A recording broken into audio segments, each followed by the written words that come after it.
नहीं, यदि एक वाक्य में पूछें तो मैं ये कहूंगा कि इस कामयाबी से गगनयान की यात्रा का जो आखिरी पड़ाव है उसकी तरफ आज हमने पहला कदम उठाया है। The first step in the last leg of journey towards the launch of Gaganyaan.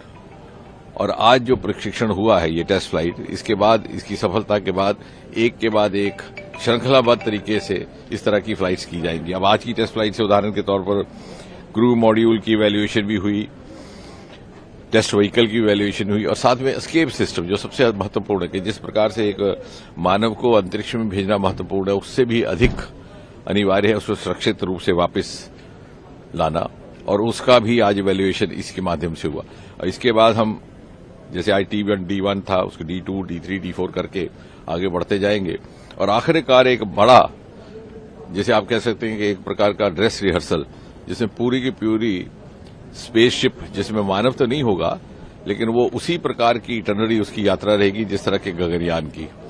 और फिर गगनयान के जाने से लगभग 4-6 महीने पहले एक रोबोटिक, एक महिला रोबोट रहेंगी, बायोमित्र, वो उसी प्रकार की प्रक्रिया फंक्शनिंग करेंगी। वही उनको जो जिस प्रकार के हमारे अंतरिक्ष में जाने वाले मानव एस्ट्रोनॉट्स की जिम्मेवारियां रहेंगी, उन्हीं को वो संपन्न करेंगी और सुरक्षित वापस पानी में जब वो वापस लौटेंगे और उन्हें सुरक्षित निकाला जाएगा। उसके बाद फिर वो मरहला आएगा कि एक गगनयान लगभग 2025 में हम भेज पाएंगे।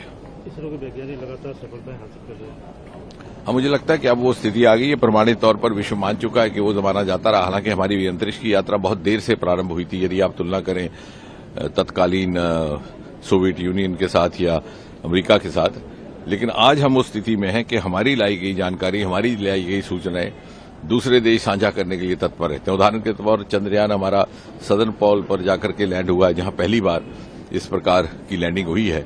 और वहां से जो जानकारियां प्राप्त हुई, अभी तक साझा तो नहीं हुई, लेकिन दूसरे देश भी बड़ी उत्सुकता से प्रतीक्षा कर रहे हैं। तो आज हम इस स्थिति में हैं कि हम, जहां समझा जाता है कि भारत सदा दूसरे देशों की अगुवाई में काम करता है, आज हम उनकी अगुवाई करने की स्थिति में।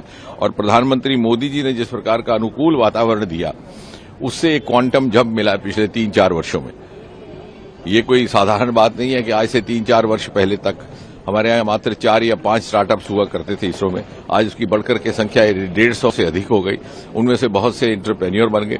वो इसलिए कि मोदी जी ने पुरानी बंदिशों से हमें मुक्त कर दिया, broken the taboos of the past. आज वहां पर प्राइवेट पार्टिसिपेशन भी है, इंडस्ट्री इन्वेस्टमेंट भी है, सारे स्टेक होल्डर्स मिलजुल करके काम कर रहे हैं और इसीलिए सारा देश, सारा राष्ट्र हर मिशन को अपना मिशन समझता है।